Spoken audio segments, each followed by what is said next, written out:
Môžem? Nie, si vieš, kde to urobí, to sa nedá otočiť potom.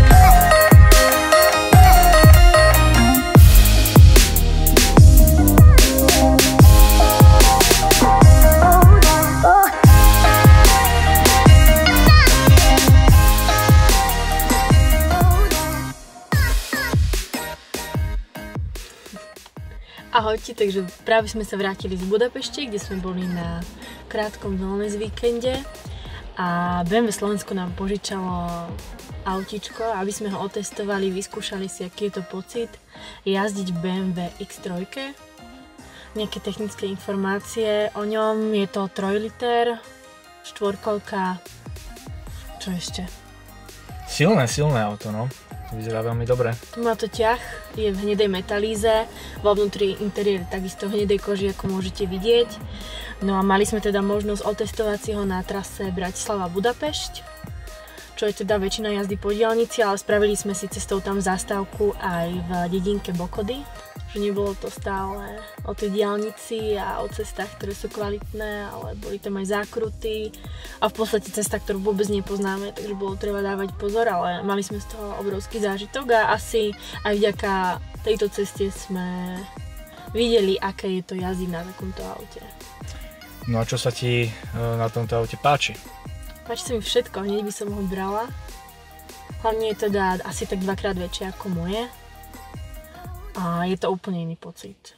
Ja mám teda staršie auto a toto je novinka, samé technické vymoženosti. Auto v podstate ide samo, pretože je tu strašne veľa takých detailov, ktoré uľahčujú jazdu. Je pravda. Ktoré robia tú jazdu zážitkom.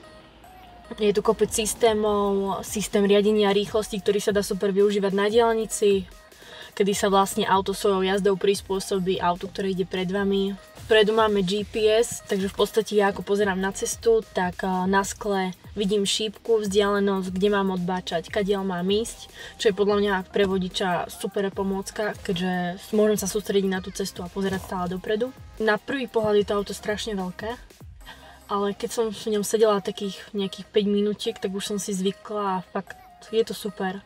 A myslím si, že to veľkosťou patrí teda k tým väčším autám, ale je také kompaktné a kvázi spratné, dalo by sa povedať. A čo interiér? Čo sa ti páči dnu? Páčia sa mi repráky, ktoré sú tak super. No, Harman Kardon.